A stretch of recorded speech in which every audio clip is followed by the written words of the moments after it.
A coordinated monthly local test of the emergency alert system, originating from the EAS local primary station for this area.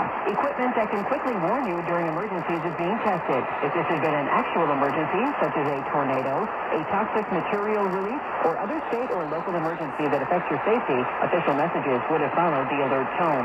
This concludes this test of the emergency alert system.